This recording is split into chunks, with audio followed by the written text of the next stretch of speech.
أعوذ بالله من الشيطان الرجيم. بسم الله الرحمن الرحيم.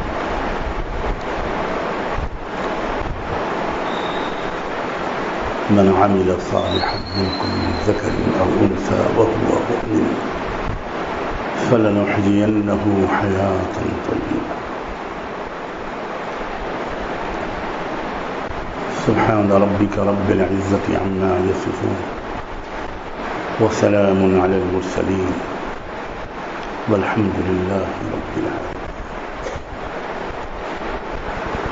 اللهم صل على سيدنا محمد وعلى آل سيدنا محمد وبارك وسلم. اللهم صل على سيدنا محمد وعلى آل سيدنا محمد وبارك وسلم. اللهم صل على سيدنا محمد وعلى آل سيدنا محمد وبارك وسلم.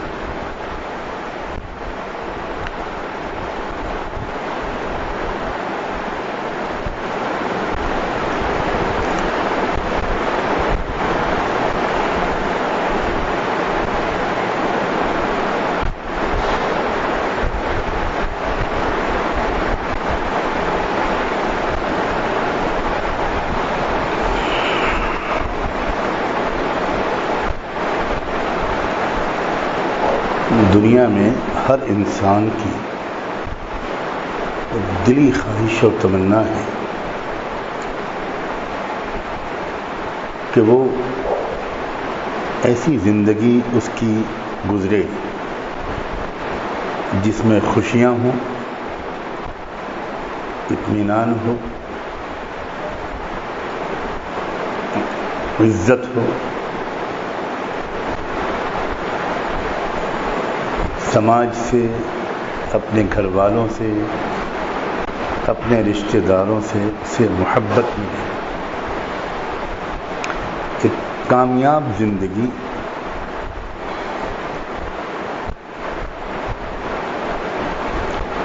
پرسکون زندگی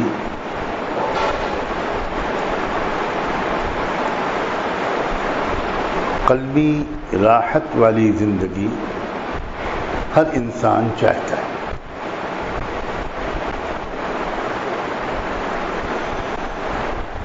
اس میں کسی کا کوئی فرق نہیں ہے، ہر انسان کی یہ خواہش اور تمنا ہوتی ہے.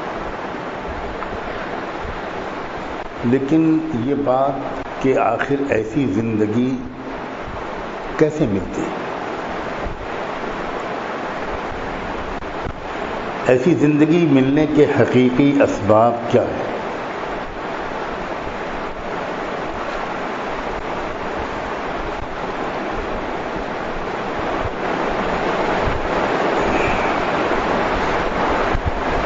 یہ بات بہت کم انسان صحیح طور پر جان پاتے ہیں.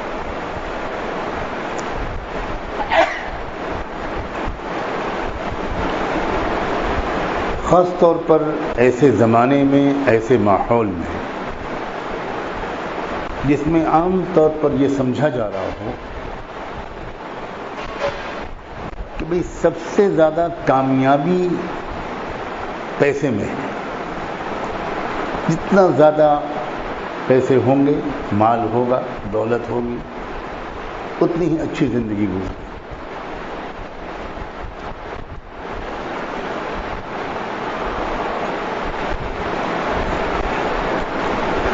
جب زمانہ اور ماحول اس سوچ کا ہو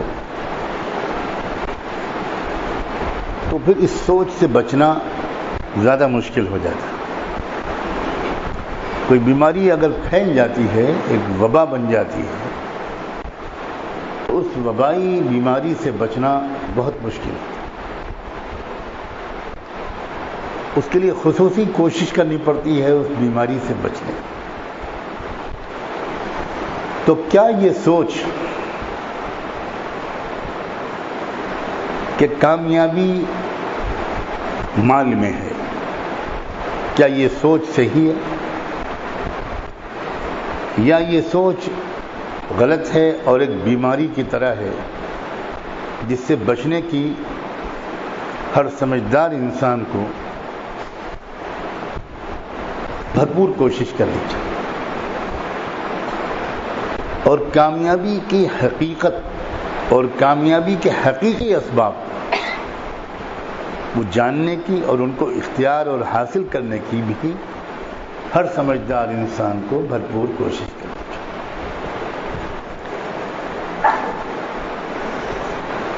سب سے اہم بات آسان لفظوں میں سمجھنے کی کوشش کریں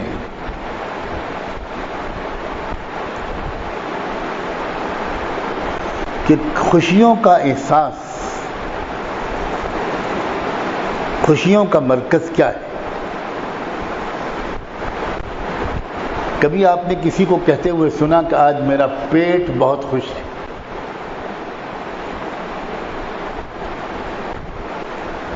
آج میرا بایاں گھٹنا بہت خوش ہے، آج میرا داہنا پیر جس میں بہت مہنگا موزہ ہے وہ بہت خوش ہے،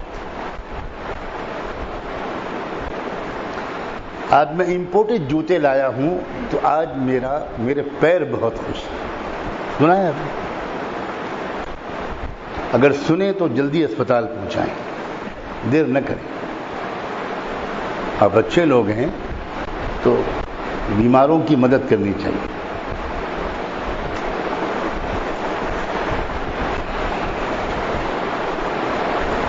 خوشیوں کی جگہ انسان کا دل ہے۔ ہر آدمی یہی کہتا ہے آج میرا دل بہت خوش ہے۔ کوئی نہیں کہتا کہ میرا کمرہ بہت خوش ہے، میرا بیڈ بہت خوش ہے، میرا صوفہ بہت خوش ہے، آج میں نئی کراکری لایا ہوں تو میرا کچن بہت خوش ہے۔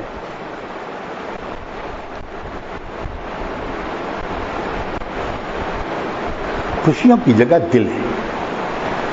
دل کس چیز سے خوش ہوتا ہے؟ یہ بہت گہرائی سے سمجھنے کی بات ہے، اور ایک بار اتنا سمجھ جائے آدمی کہ پھر باہر کے ماحول سے متاثر نہ ہو۔ وہ سمجھ معتبر نہیں ہے جو بیان کی دوران ٹھیک ہو جائے، اس کے بعد پھر بیمار پڑ جائے، وہ سوچ بالکل معتبر نہیں۔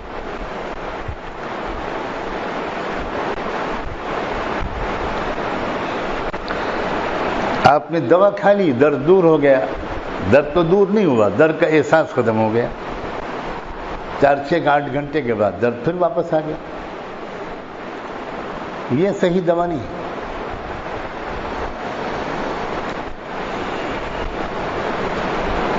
ایک دعویٰ کرتے ہیں اللہ تعالیٰ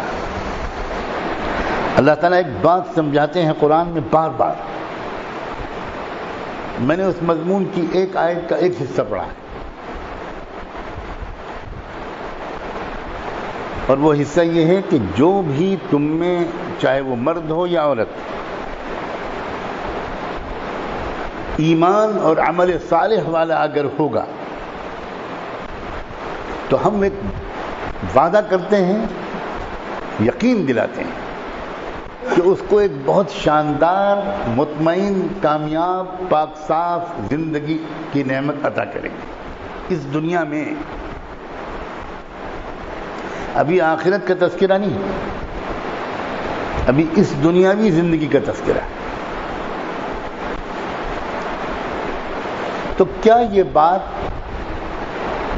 پرانے زمانے کی تھی کہ ایمان اور عمل صالح سے اچھی زندگی ملتی تھی؟ اب وہ زمانہ بدل گیا، اب ملتی ہے مال سے۔ کیا یہ بات صحیح ہے؟ ایک آدمی مالدار ہے، ذرا میں سمجھانے کی کوشش کروں، بہت مالدار ہے، مگر اس کے اکثر رشتہ دار اس سے ناراض ہیں۔ اب بتاؤ یہ آدمی زیادہ خوش ہوگا یا ایک آدمی مالدار نہیں ہے، دال روٹی کھاتا ہے، غریب آدمی ہے، لیکن سارے خاندان والے اس سے ٹوٹ کے پیار کرتے ہیں، سارے رشتہ دار اس کو پسند کرتے ہیں، اس پر بھروسہ کرتے ہیں، اس کے پاس اپنی امانتیں رکھواتے ہیں۔ خود جا رہے ہوتے ہیں تو اس سے کہہ جاتے ہیں کہ بھائی ذرا میرے گھر کا خیال رکھنا، میں سفر پہ جا رہا ہوں۔ وہ آدمی جس کو پورے خاندان کی، رشتہ داروں کی، پڑوسیوں کی محبت ملے، بھروسہ اور اعتماد ملے، وہ آدمی زیادہ خوش اور مطمئن رہے گا، اگرچہ وہ غریب ہے، یا وہ مالدار زیادہ خوش رہے گا جس سے سارے رشتہ دار نفرت کرتے ہیں؟ بتاؤ، جواب دو، کون ہوگا جو مطمئن زندگی گزارے؟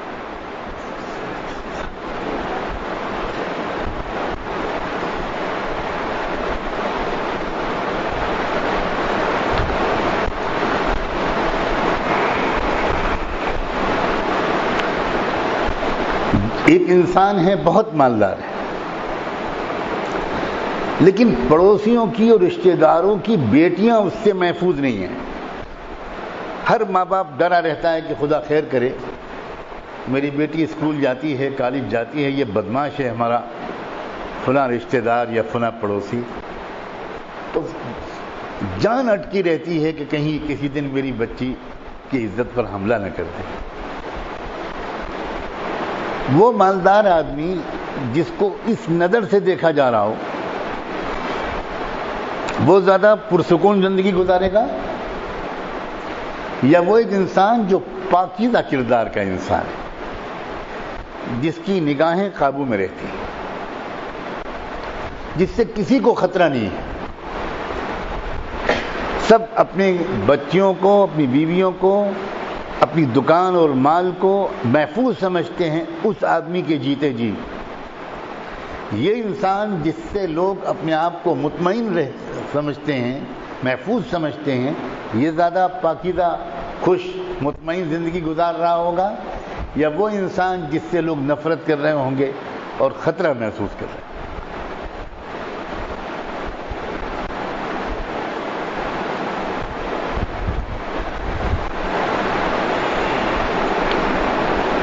کردار اور صفات جو ہوتی ہیں، کیریکٹر جو ہوتا ہے، انسان کا جو مزاج ہوتا ہے، اس کا چلنے کا انداز، اس کا دیکھنے کا انداز، اس کا بولنے کا انداز، اس کی ایمانداری، اس کی دیانتداری،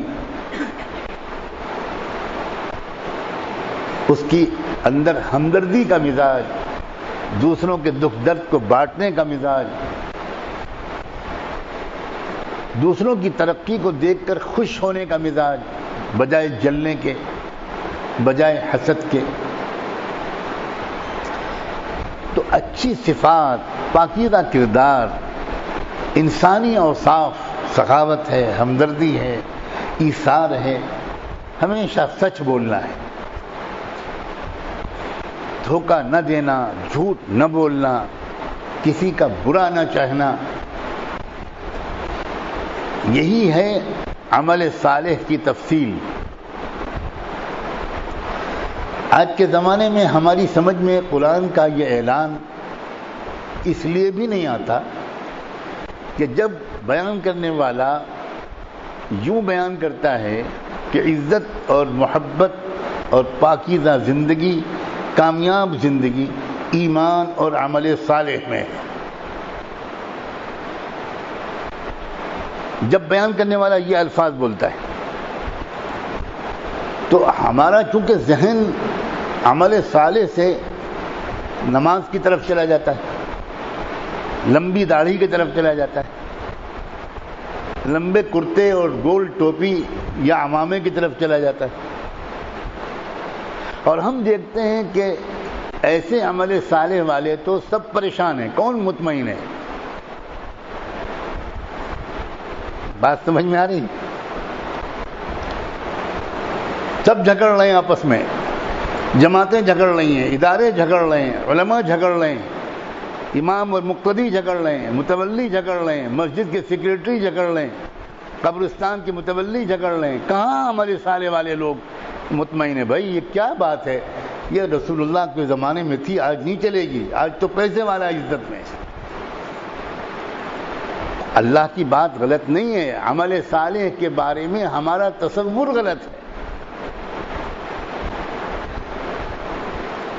اس کی ذمہ داری قرآن پر نہیں ہے، ہم پر ہے۔ ہم نے عمل صالح کا غلط مطلب سمجھا، ہم نے سچ بولنے کو عمل صالح کے اندر سے نکال دیا، ہمدردی کو نکال دیا، ایثار کو نکال دیا، سخاوت کو نکال دیا، ماں باپ کی خدمت کو نکال دیا، نگاہیں نیچے رکھنے کو نکال دیا، امانت داری کو نکال دیا، کاروبار میں ایمانداری کو نکال دیا، ڈسپلن کو نکال دیا، وقت کی پابندی کو نکال دیا، وعدہ پورا کرنے کو نکال دیا، خوش اخلاقی کو نکال دیا، راستے میں کچرا کرکٹ کوڑا نہ پھینکنے کو نکال دیا۔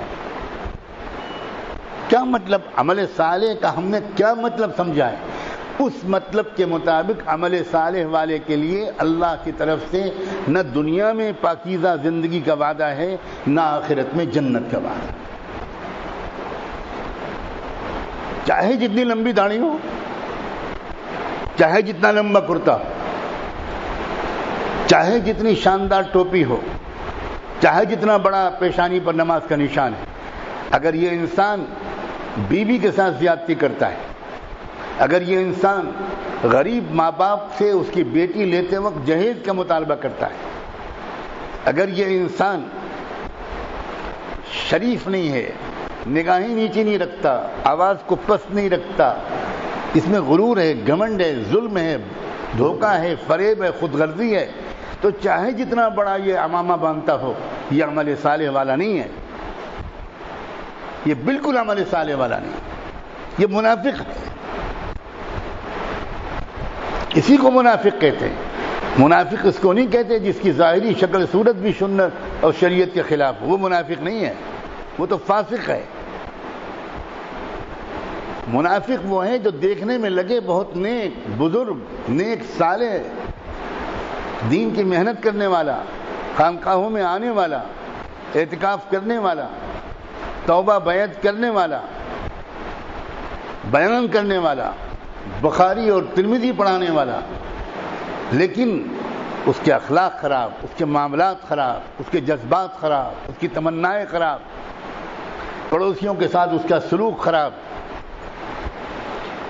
اس انسان کو دنیا میں پاکیزہ اور پرسکون زندگی بالکل نہیں ملے، چاہے وہ ہر سال عمرہ کرتا ہو۔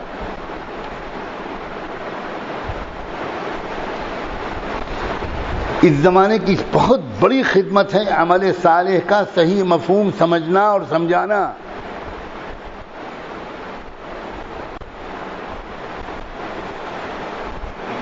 جس انسان کی زبان تیز ہے، جس کو غصہ بار بار آتا ہے اور غصے کو قابو میں نہیں کرتا، نہیں رکھ پاتا، لڑتا ہے ماں باپ سے، لڑتا ہے بیوی سے، ڈانٹتا ہے، وہ انسان عمل صالح والا بالکل نہیں کہا جائے گا۔ یہ ہماری مصیبت ہے کہ ہم نے عمل صالح کا عجب سا مفہوم بنا لیا۔ یاد رکھیں، عمل صالح کا اس طرح کا مفہوم یہودیوں کے پاس بھی تھا اور عیسائیوں کے پاس بھی تھا، جن کو اللہ نے سوروں اور بندروں کی اولاد بنا دیا۔ وہ کرتے بھی لمبے پہنتے تھے، داڑیاں بھی لمبی رکھتے تھے، بیان بھی کرتے تھے۔ قرآن نے بیان کیا ہے، أَتَأْمُرُونَ النَّاسَ بِالْبِرِّ وَتَنْسَوْنَ أَنفُسَكُمْ۔ قرآن نے یہودیوں کے علماء سے یہ شکایت نہیں کی ہے کہ تم عوام میں دین کی محنت نہیں کرتے، یہ شکایت بالکل نہیں کی ہے قرآن نے۔ قرآن نے یہ کہا ہے کہ تم عوام کو خوب نصیحتیں کرتے ہو مگر اپنے کو بھول جاتے ہو۔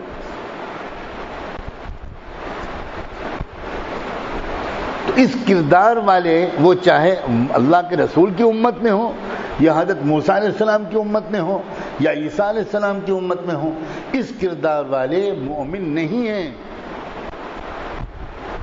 عمل صالح والے نہیں ہیں۔ آپ جو اپنی اصلاح کے لیے آئے ہیں، سمجھیے کہ اصلاح کا مطلب کیا ہے۔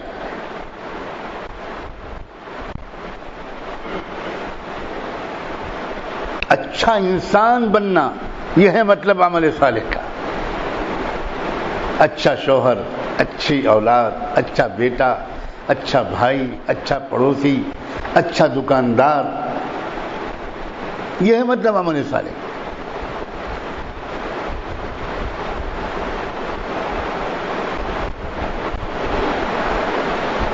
اچھے اچھے خواب دیکھنے والے کو عمل صالح والا نہیں کہتے۔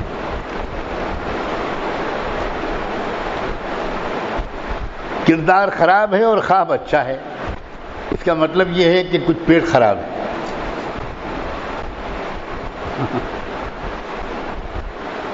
کردار، اخلاق، معاملات، مینرز، آداب، بات کرنے کا انداز، قرآن نے نیک لوگوں کی ایک جگہ پر تعریف بیان کرنی شروع کی۔ سب سے پہلے جو پہلو بیان کیا چونکا دینے والا، وَعِبَادُ الرَّحْمَنِ الَّذِينَ يَمْشُونَ عَلَى الْأَرْضِ هَوْنًا،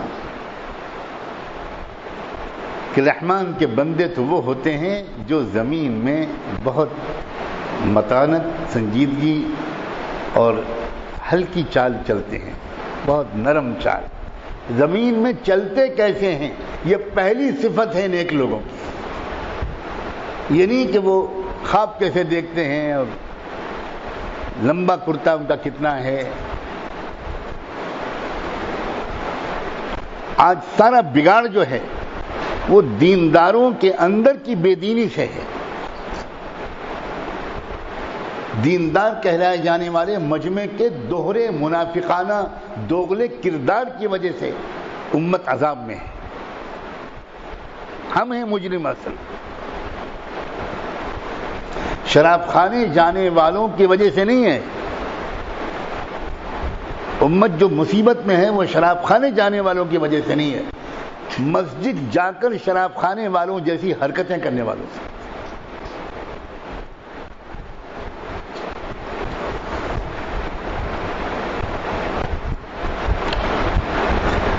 عمل صالح والا وہ ہے جس کی بیوی دل سے یہ مانے کہ دنیا کی میں خوش نصیب ترین عورت ہوں، میرے جیسا شوہر شاید ہی دنیا میں کسی عورت کو ملا۔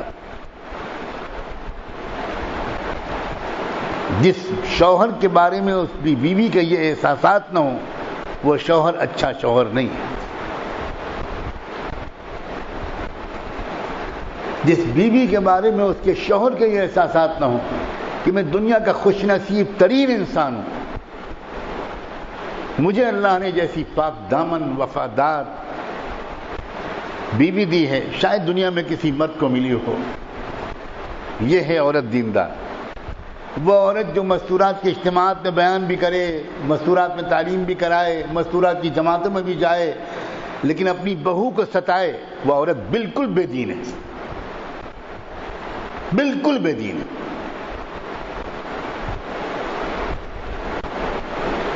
اس عورت کے جہنمی ہونے میں کوئی شبہ نہیں۔ اس سے زیادہ سخت بات رمضان کے دنوں میں یہ عاجز کیا کہہ سکتا ہے؟ رحمت دو عالم صلی اللہ علیہ وآلہ وسلم کے خدمت میں الگ الگ موقعوں پر شاید دو عورتوں کا تذکرہ ہوا۔ عجب اتفاق نہیں، وہ ہماری تربیت کے لیے اللہ تعالیٰ واقعات کراتے تھے۔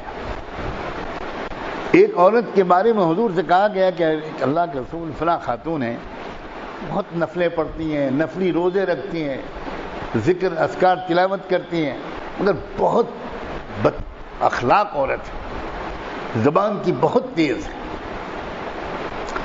بالکل ہر وقت جھگڑا رہتا ہے، سب قریب کے لوگ تنگ اور عاجز رہتے ہیں۔ سنتے ہی اللہ کے رسول نے فرمایا انہا فی النار، یہ عورت جہنمی ہے۔ کہاں گئی نفلی نمازیں، کہاں گئے نفلی روزے اور تلاوت؟ فرمائیں جہنمی۔ ایک اور عورت کا تذکرہ ہوا آپ کے سامنے، اور یہ کہا گیا کہ فرض نمازیں پڑھتی ہے، فرض روزے رکھتی ہے۔ کہاں کی مستورات کی جماعت اور کہاں کی تعلیم اور کہاں کا اعلان، وہ تو نفلیں بھی نہیں پڑھتی، نہ نفلی روزے رکھتی ہے، مگر بہترین اخلاق، ہنسمکھ عورت ہے، سب کے دل جیتتی ہے، سب کی خدمت کرتی ہے، سب کو جوڑے رکھتی ہے، پورے خاندان کو، ہر ایک کی خیر خواہ ہے۔ فرمایا انہا فی الجنہ، یہ عورت جنتی ہے۔ کیوں؟ اس لیے کہ یہ عمل صالح والی عورت ہے، اور وہ عمل صالح والی عورت نہیں تھی، اگرچہ وہ نفلی نمازیں پڑھتی تھی، نفلی روزے رکھتی تھی۔ اس زمانے کی سب سے اہم بات یہ ہے کہ یہ جو مسجدوں میں آپ جیسا آنے والا مجمع ہے نا، اس کو جھنجھوڑ کے سمجھایا جائے کہ بھائی دینداری کسے کہتے ہیں.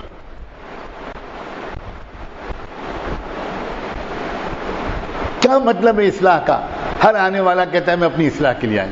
آپ کہیں پر ملازم ہیں اور آپ اپنی اس دفتر میں ادارے میں ایمانداری سے کام نہیں کرتے، اپنی منمانی چلاتے ہیں، اپنے اوپر کے افسر یا ذمہ دار کا کہنا نہیں مانتے، آپ بے دین ہیں،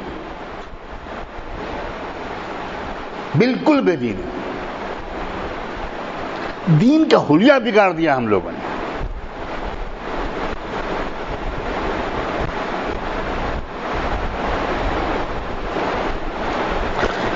میں اپنی پوری بات اگر کھل کر کہوں تو آپ میں سے ایک یہاں ٹک نہیں سکتا، سب بھاگ جائیں گے. اور ممکن ہے کہ فجر سے پہلے ہی بھاگ جائیں، ہاں اکیلا امام ہو اور وہی خود امامت کرے، وہی مقتدی ہو، صرف یہاں کے طلبہ رہ جائیں، باقی کوئی نہ رہے. نوجوان سامنے آتے ہیں ماشاءاللہ پگڑی بندھی ہوئی ہے، ابھی جمعہ 8 دن پہلے ختنہ ہوئی اور پگڑی بن گئی، بڑا شوق ہے اور سرما بھی لگا ہوا ہے ماشاءاللہ. یہ ہے نوجوانوں کا حضرت جی بننے کا شوق. سرما ایسا لگا ہوا ہے جیسے سہاگ رات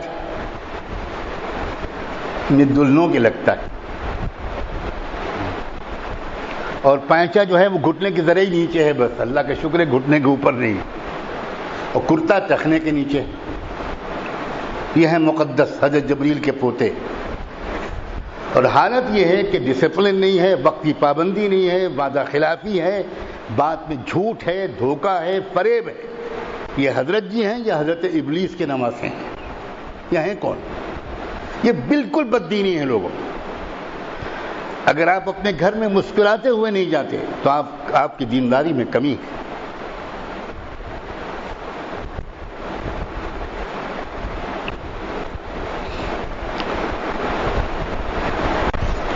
دھوکہ دینا، چیٹنگ کرنا، خیانت کرنا،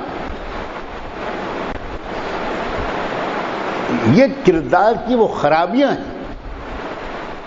یہ عمل صالح سے بالکل الٹی ہیں. یہ اب بتاؤ جس کے اندر یہ والا عمل صالح ہوگا جو میں نے اس وقت کچھ مثالوں کے ذریعے سمجھانے کی کوشش کی، آپ بتاؤ کامیاب، پرسکون، عزت والی، راحت والی زندگی اس کو ملے گی کہ نہیں ملے گی؟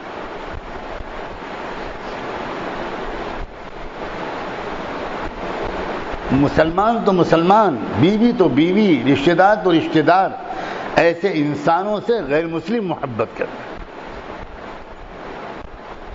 ایسے انسانوں کے لیے جانور جنگلوں میں، چوٹیاں بلوں میں اور مچھلیاں سمندروں میں دعائیں کرتے ہیں. اچھا انسان، شریف انسان، سخی اور ہمدرد انسان، پاکیزہ کردار، مثبت سوچ، کشادہ دل، یہ ہے چیزیں جو آپ کو سیکھنی ہیں.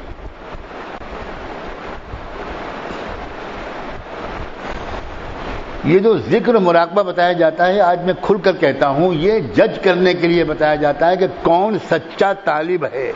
اور میں کہہ دوں 99% لوگ فیل ہوتے ہیں.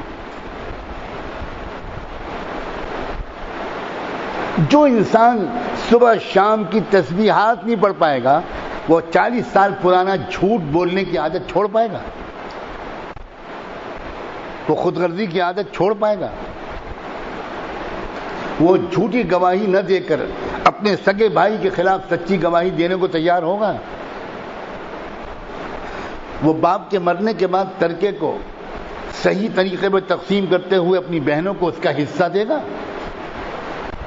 عام طور سے لوگ کہتے ہیں وہ صاحب بہن کو تو رشتہ جب شادی کی تھی تو میں بھرپور طریقے پر خرچ کر دیا تھا، اب جہیز بھی دے دیا اس کو، زیور بھی بنوا دیا، شادی میں مہمانوں کو 5 لاکھ خرچ کر کے کھانا بھی کھلوا دیا، اب ترکے میں حصہ کہاں سے دیں؟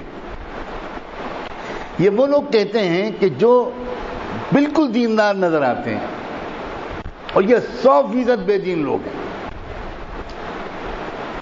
یہی الٹ پلٹ ہوگا قیامت کے دن. اللہ بچائے، اللہ محفوظ رکھے کہ وہ لوگ جو اپنے کو بڑا دیندار سمجھتے تھے قیامت کے دن جکڑے ہوئے نظر آئیں گے زنجیروں میں اور جہنم کی طرف گھسیٹتے ہوئے لے جا رہے ہیں.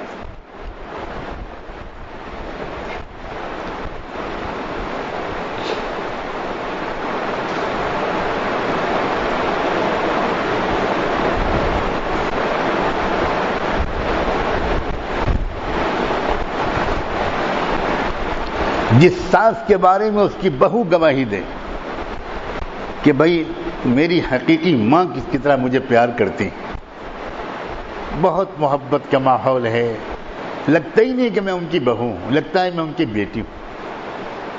ایک ماں کو چھوڑ کر گئی، مجھے دوسری ماں مل گئی. یہ ساس دیندار ہے. جس بہو کے بارے میں ساس یہ کہے کہ میری بیٹی ایک تھی، وہ چلی گئی اپنی سسرال، مگر اللہ کتنا کریم ہے، مجھے اللہ نے اس سے اچھی بیٹی دے. جس ساس اور بہو میں یہ محبت ہوگی وہ ہے دیندار. آپ اپنے گھروں کا جائزہ لیجئے، کیا آپ کے گھروں میں ساس اور بہو کے درمیان یہ رشتہ ہے، یہ محبت ہے؟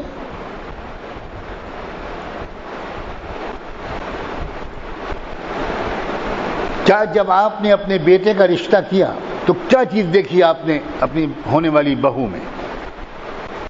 کیا تلاش کیا آپ نے جس کی وجہ سے لڑکی کا انتخاب کیا؟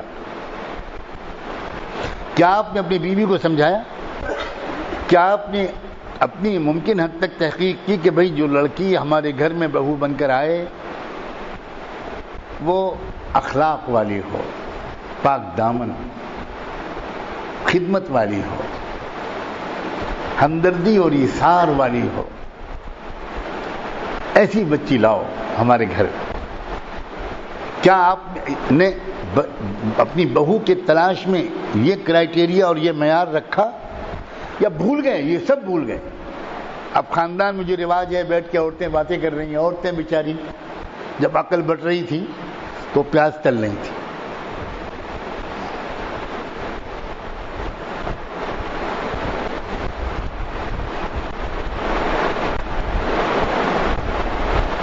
کسی بھی عورت کو شاید یاد نہیں رہتا آج کل کہ مجھے اپنی بہو بنا کر جس لڑکی کو مجھے لانا ہے اس میں کیا صفات ہونی چاہیے.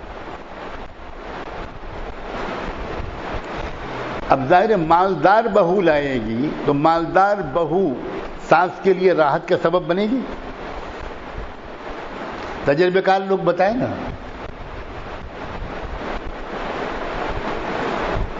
ایک سے ایک تجربے کار بیٹھے ہوں گے جنہوں نے مالدار بیوی اپنے سر کے اوپر مسلط کی ہوگی،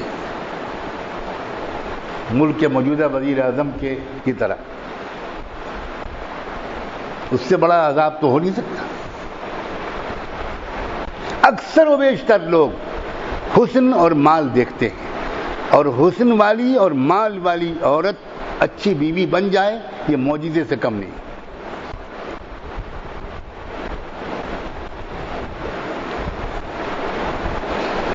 اور پھر زندگی بھر روتے ہیں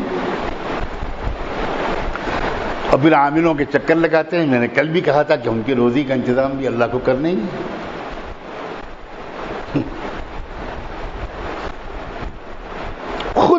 خودکشی کی، خود پیروں میں کڑھاڑی ماری، اپنے گلے میں توق ڈال لیا. لاتے کوئی غریب گھر کی مگر خوش اخلاق غریب ہی کے گھر کی بیٹی ہوئی ضروری نہیں، کسی بہت خوشحال گھر کی بیٹی بھی خوش اخلاق ہو سکتی. لیکن دولت کی وجہ سے تکبر کا آنا تقریباً لازمی ہوتا ہے، یاد رکھو. اور تکبر والی بیوی کبھی کامیاب نہیں ہو سکتی، چاہے وہ ملکہ حسن ہو، مس ورلڈ. اس لیے کہ مرد تو پیدائشی تکبر والا ہوتا ہی ہے. آپ کی بھی خبر لے لوں میں، آپ یہ نہ سمجھیں کہ ہم مقدس لوگ ہیں. آپ تو ہیں یہ پیدائشی تکبر والے. اس لیے کہ مرد کو تو مزاج ہے کہ گھر کا ڈکٹیٹر ہے، وہ جو میں کہوں وہ ہوگا.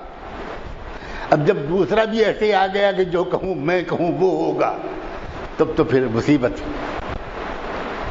ایک تو ہو سبمیشن والا، ایک تو ہو ماتحت بننے والا، ایک تو ہو تابع. دونوں ہو جائیں نرم تو کیا کہنے. وَحُضِرَتِ الْأَنفُسُ الشُّحُّ، قرآن نے کہا ہے ہر انسانی نفس کے اندر اپنی بات کی ضد کی کا مادہ رکھ دیا گیا ہے، اپنی ہی منوانے کا شوق رکھ دیا گیا ہے۔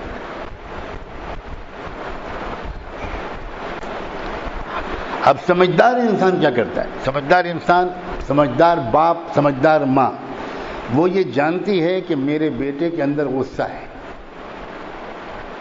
میرے بیٹے کے اندر اپنی بات کو منوانے کا جذبہ ہے، اس لیے بھائی لڑکی ذرا لاؤ نرم مزاج برداشت کرنے والی، ایسے خاندان کی بچی ڈھونڈو جس خاندان میں برداشت کا مزاج ہو، اس لیے کہ ہمارے صاحبزادے خاندانی پٹھان ہیں،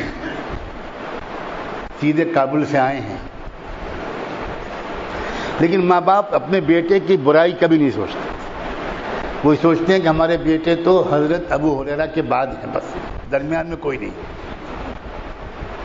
ہر ماں باپ اپنے بیٹے کو ایسے ہی سمجھتے، چاہے سینگیں نکلی ہوں اس کے، لیکن ماں باپ یہ سمجھتے ہیں، چنانچہ وہ ساری خرابیاں بہو کے نکالتے ہیں۔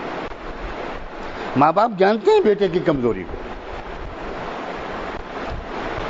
سب کچھ بھول کر تلاش کرتے ہیں، پیسے والی کی بیٹی، اور صاحبزادے کا بھی مطالبہ ہوتا ہے کہ بہت خوبصورت ہونی چاہیے، اس لیے کہ طواف کرنا ہے انہیں۔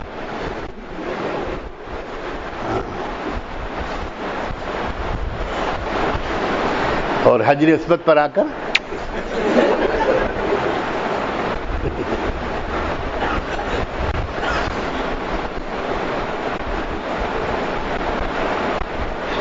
تمہارے لڑکوں نوجوانوں، جب حماقت بڑھ رہی تھی تو سب سے آگے کھڑے تھے، جب بیوقوفی تقسیم ہو رہی تھی تو دامن پھیلا دیا تھا کہ دے دیجیے اللہ میاں مجھے کو دے دیجیے، کوئی عقل وقل نہیں، کوئی عقل بتانے والا بھی نہیں۔ پہلے زمانے میں دادا نانا دادی نانی وہ بہت ٹھوکریں کھا کر کچھ سمجھدار ہو جایا کرتے تھے، اور وہ اپنے تجربوں کا نچوڑ بتاتے تھے اپنے اولاد کو اور پوتوں پوتیوں نواسوں نواسیوں کو، اور وہ پوتوں پوتیاں قدر کرتے تھے کہ واقعی دادا کی بات ماننی چاہیے۔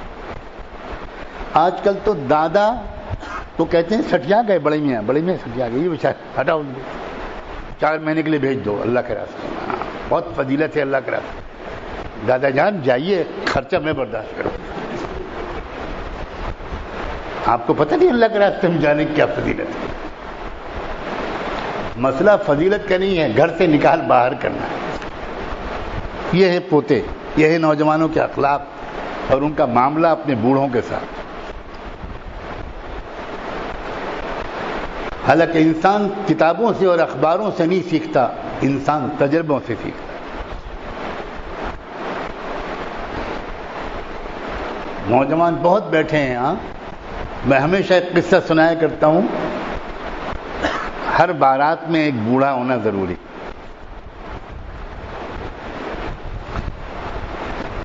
آپ میں سے کچھ نوجوانوں جیسا کسی نوجوان کا رشتہ اتفاق سے کسی شہزادی کے ساتھ طے ہو گیا، کبھی کبھی اندھے کے ہاتھ بھی بٹیر لگ جاتی، اور وہ کہنے لگتا ہے کہ میں تو خاندانی شکاری ہوں، ہو گیا رشتہ، بڑے خوش۔ اب جب تفصیلات طے ہونے لگی، نکاح کی تاریخ اور کیسے آنا اور کیا ہونا، تو بادشاہ سلامت کی طرف سے کہا گیا کہ ہمارے دربار میں آنے والی باراتوں کا اصول یہ ہے کہ اس میں کوئی بوڑھا نہیں آ سکتا، صرف نوجوان آئیں گے بس، 25 آئیں 50 آئیں 100 آئیں، لیکن نوجوان ہوں گے۔ بوڑھا اگر آئے گا تو ہم گیٹ سے واپس کر دیں گے، ہم سب چیک ان کریں گے، ایک بوڑھا اندر نہیں آئے گا۔ اب گھر میں جب دادا جان کو خبر پہنچی تو دادا کو بڑا غصہ آیا کہ میں تو جاؤں گا۔ اب پوتے نے بڑی خوشامد کی، دادا آپ تو ماشاءاللہ عمر گزری ہے اسی دشت کی سیاحی میں، ساری زندگی آپ نے کام ہی کیا کیا، اب ایک شادی میں مہربانی کر کے آپ شریک نہ ہوئیے، ایک جماعت ذکر کی بھی تو بیٹھنی چاہیے۔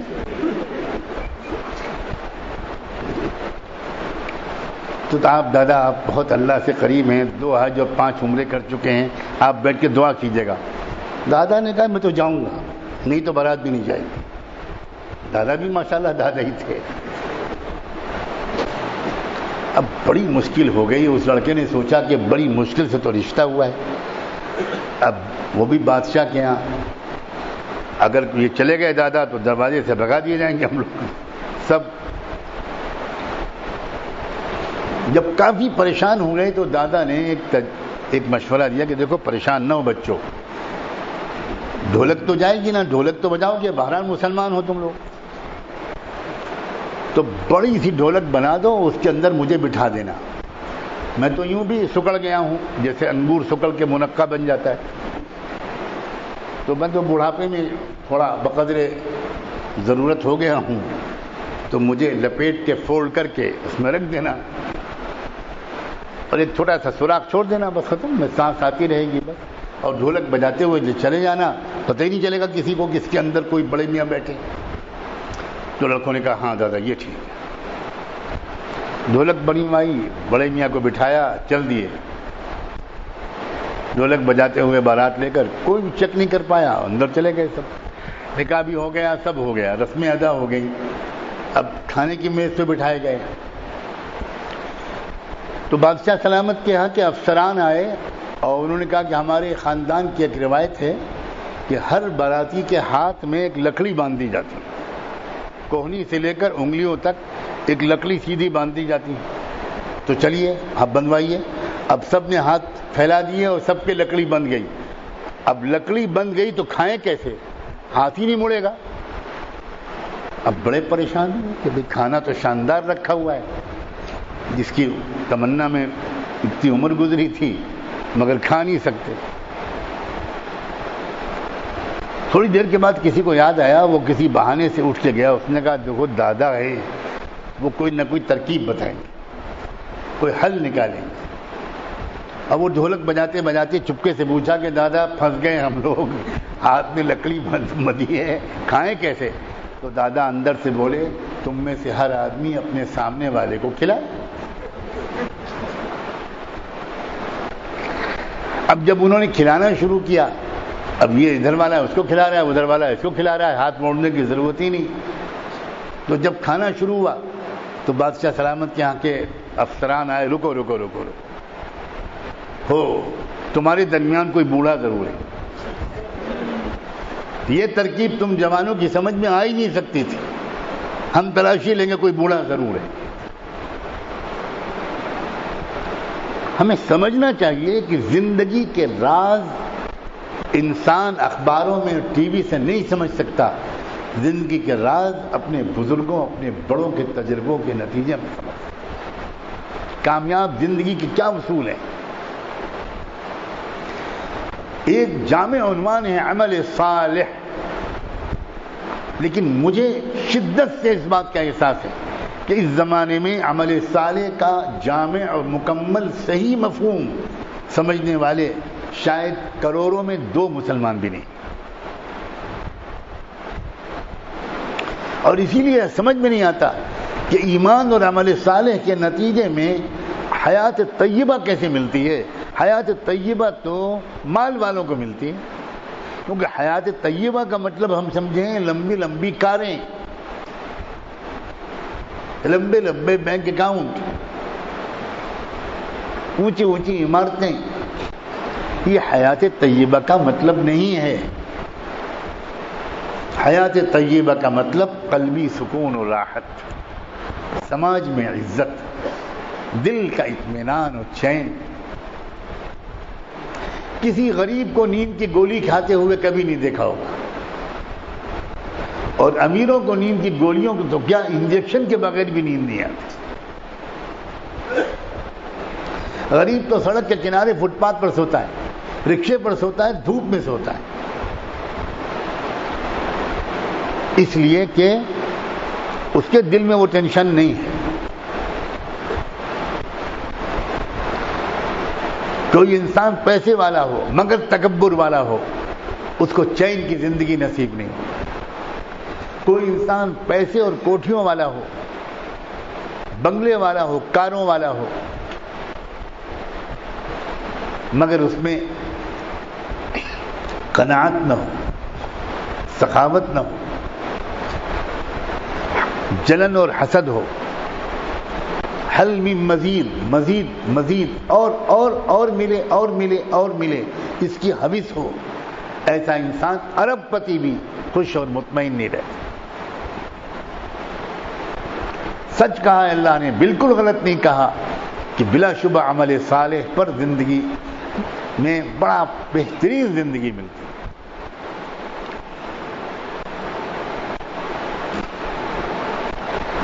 اصل دولت وہ ہے جو دل کو سکون عطا کرتی ہے۔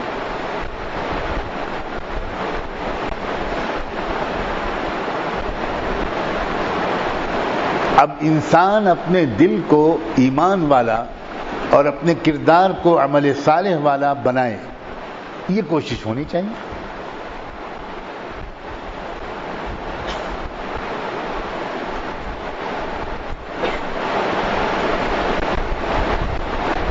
چونکہ اس زمانے میں یہ بات بالکل عام نہیں ہے، الٹا زمانہ ہے۔ ہر شخص یہ سمجھ رہا ہے، وہ مسجد والا ہو، مندر والا ہو، چرچ والا ہو، گردوارے والا ہو، وہ شراب خانے والا ہو، وہ بزنس مین ہو، انجینئر ہو، ڈاکٹر ہو، مولانا ہو، مؤذن ہو، امام ہو، وہ یہی سمجھ رہا ہے کہ اصل تو کامیابی پیسے میں ہے۔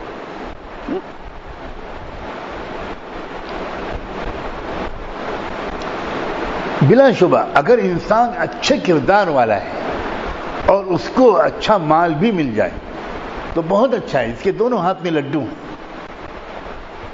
خود اللہ کے رسول نے فرمایا، نعم المال الصالح للعبد الصالح،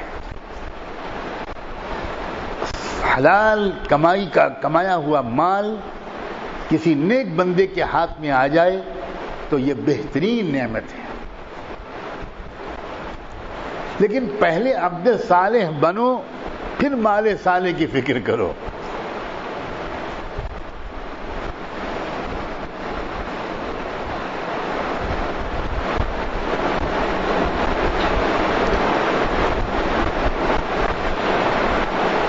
مال زیادہ ہو اور انسان کو اس مال کے خرچ کرنے کا سلیقہ نہ ہو، یہ مال اس کو سکون سے محروم کرتا ہے۔ اور کسی کے پاس مال کم ہو مگر اس کو اس پیسے کو خرچ کرنے کا سلیقہ آتا ہو، یہ انسان خوش رہتا ہے۔ آج کل ایک بیماری اور ہے،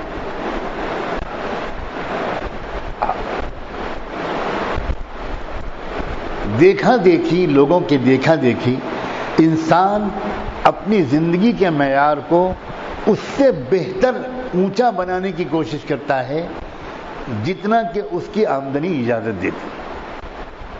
بتاؤ یہ بات سمجھ میں آ رہی ہے کہ نہیں؟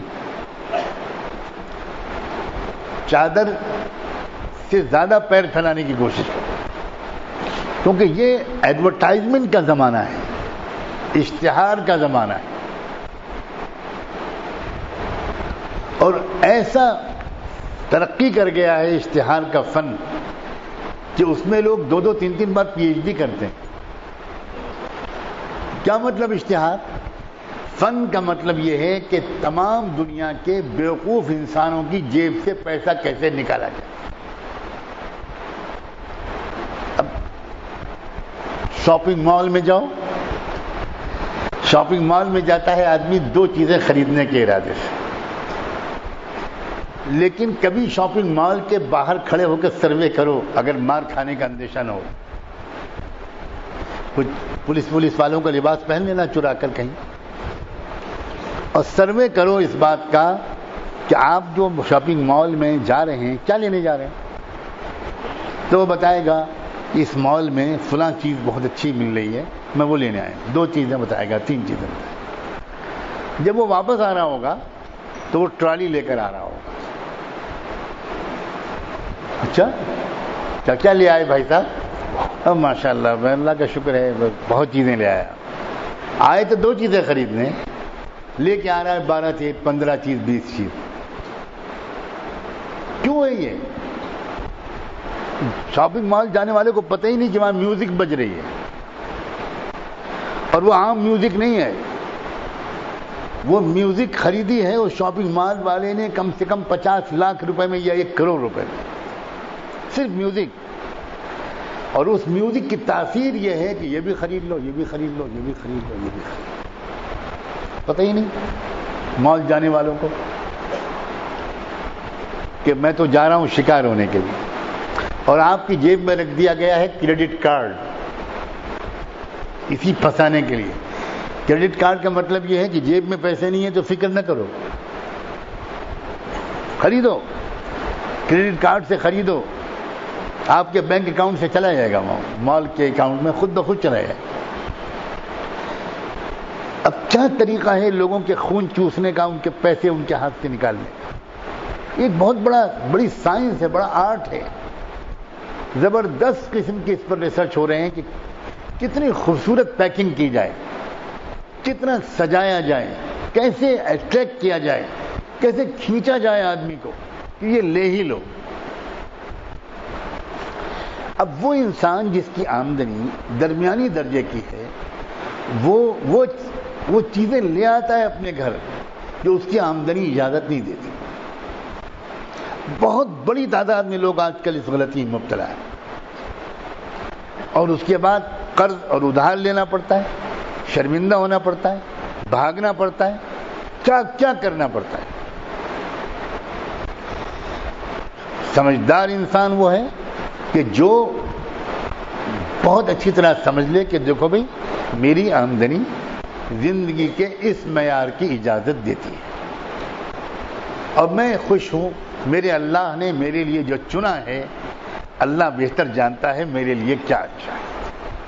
اب یہ انسان وہی سوچے گا جو صاحب ایمان ہے، یعنی جو اللہ کو پہچانتا ہو.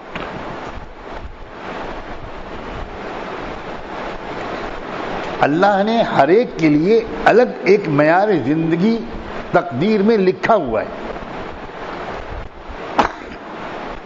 میں 10-12 سال سے اور 20-25 سال سے دیکھ رہا ہوں، کچھ لوگ وہ ہیں کہ جن کی قسمت میں جتنا پیسہ اللہ نے لکھا ہے اتنا ہی ان کو ملے گا.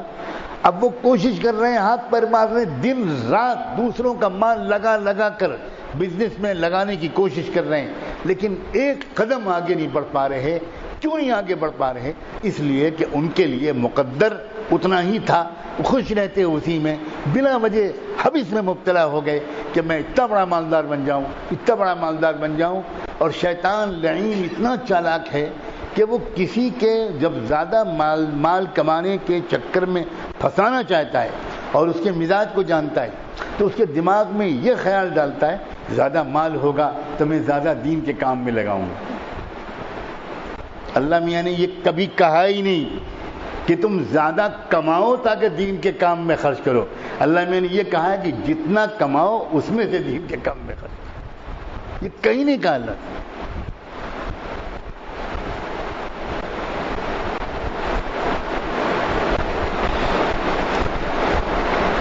اتنی بہترین صفت ہے قناعت،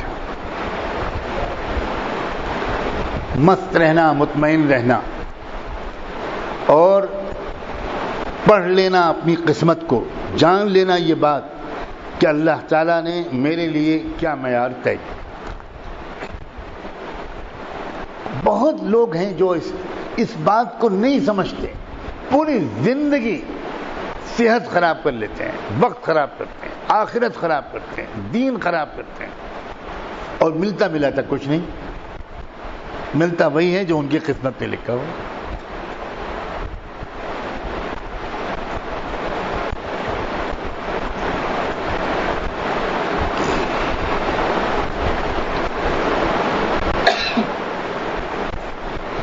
یہ ہے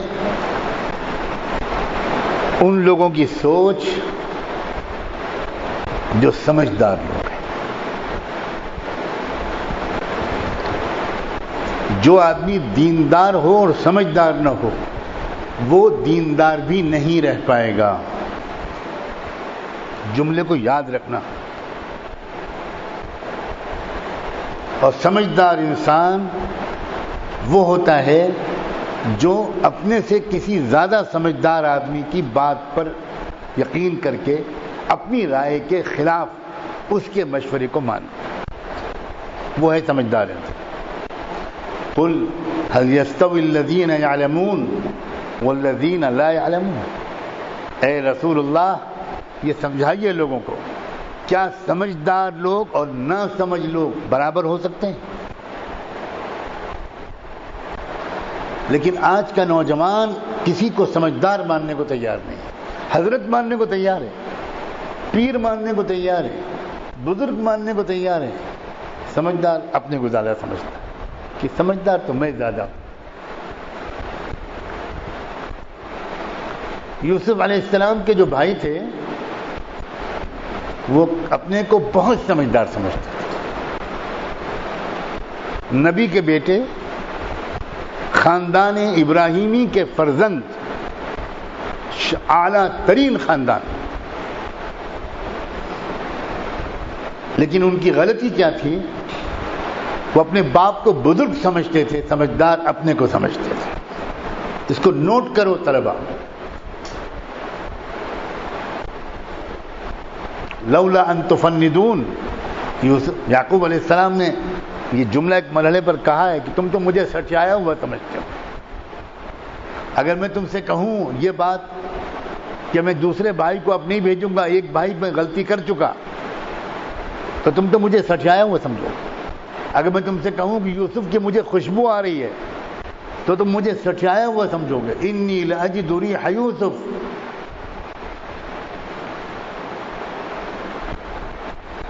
بھائی ماشاءاللہ ینگ بوائز تھے، بڑے قابل ہے۔ کوئی حیدرآباد کہے گا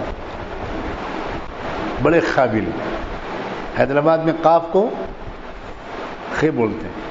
ایک صاحب کہنے لگے کہ آپ اگلے جمعے کو ضرور تشریف لائیے گا، میری بچی کی تقریب ہے۔ لوگوں نے کہا خدا نہ کرے آپ کیوں بد دعا کر رہے ہیں اپنی بیٹی کے لیے؟ وہاں پر اقامت کہنے والا کہتا ہے خط قامت الصلاۃ، میرا جی چاہتا ہے کہ میں پچھلی صف میں چلا جاؤں۔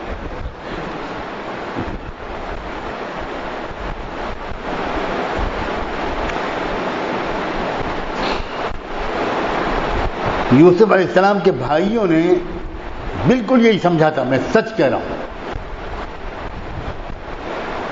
کہ ابا بزرگ آدمی ہیں، چالاک، سمجھدار، ہوشیار، ہم ایسا بیوقوف بنائیں گے کہ ابا سب مان لیں گے۔ ہم آ کے ابا سے کہیں گے کہ یوسف کو بھیڑیا کھا گیا، ہم لوگوں نے سامان کے پاس اس کو بٹھا دیا، کیا ہم لوگ تو تفریح کے لیے آئے ہیں، ذرا کھیل کودیں گے، کچھ میچ کھیلیں گے، اور یہ تو چھوٹا سا لڑکا ہے، یہ کھیل ویل تو پائے گا نہیں، تو یہ سامان کے بعد بیٹھے رہے۔ ابا سے کہہ دیں گے کہ وہ بھیڑیا کھا گیا، ابا کو کیا معلوم کہ ہم اس کو کنویں میں پھینک کے آئے ہیں، سمجھدار ہم ہیں، ابا تو بزرگ آدمی۔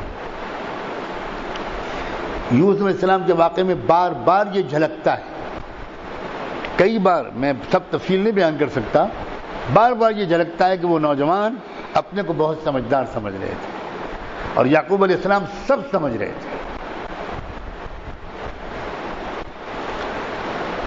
ان لوگوں کا انجام یہ ہوا کہ ان نوجوانوں کو آ کر بھیک مانگنے کے لیے بیکاری بنا کر اللہ نے کھڑا کر دیا اسی بھائی کے سامنے جس کے ساتھ وہ کھیل کر رہے تھے، بیکاری بنا دیا۔ یاد رکھنا، جو انسان اپنے کو چالاک سمجھے گا، اپنے بڑے کو کم سمجھ سمجھے گا، ایک نہ ایک دن ذلیل اور رسوا ہو کر رہے، اور ایک وہ انسان ہوتا ہے جو چاہے جتنا بڑا وائس چانسلر اور منتری اور منسٹر اور قابل اور سائنسداں اور علامہ اور حضرت جی اور اعلیٰ حضرت سب ہو جائے، مگر وہ انسان سمجھدار ہوتا ہے جو اپنے بڑوں کے سامنے اپنے آپ کو نادان بچہ سمجھے۔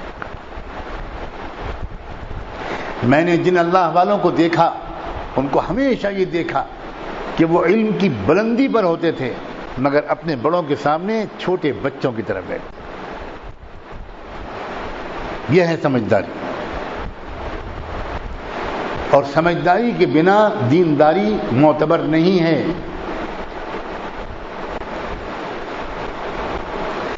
اصلاح کے لیے آنے والوں کو چاہیے کہ سمجھے کہ اصلاح کا کیا مطلب ہے.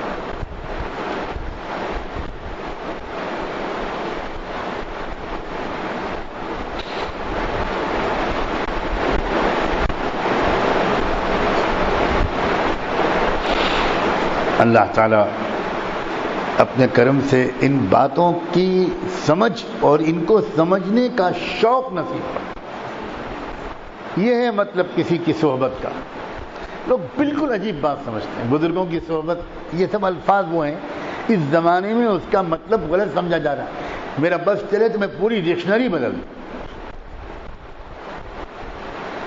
اصلاح کی پوری لغت کی تبدیلی کی ضرورت ہے.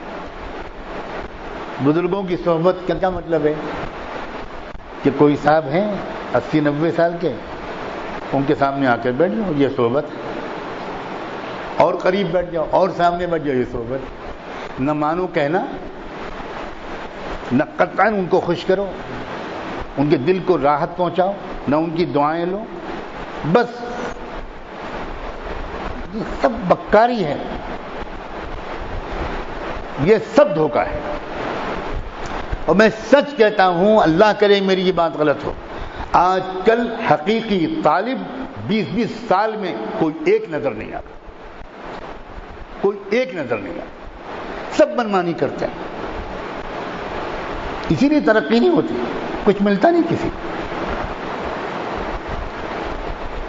اپنے کو فنا کر دیتے ہیں وہ لوگ, مٹا دیتے ہیں اپنے آپ کو بھی, بالکل مٹا دیتے ہیں. ہر آدمی اپنے بارے میں ایک رائے قائم کرتا ہے, میں یہ کر سکتا ہوں, میں یہ نہیں کر سکتا, میں یہ کر سکتا ہوں, میں اتنا قابل ہوں. ایسے انسان کی کبھی اصلاح نہیں ہو سکتی, کبھی اصلاح نہیں. کیا جانے لوگ کیا مطلب ہے صحبت کا, کیا مطلب ہے اصلاح کا. آج کل تو سب اوپر اوپر کی باتیں, بالکل چھلکا چھلکا چھلکا, بہت سطحی سوچ ہے. اور اتنا اپنے دل کو بہلانا پڑتا ہے کسی حساس آدمی کو, اور جو نہیں بہلا پاتا تو بیمار پڑ جاتا. ہمارے سلسلے میں ہمارے حضرت کے جو شیخ تھے, ان شیخ کے جو شیخ تھے, اور ان کے شیخ کے شیخ کے جو شیخ تھے,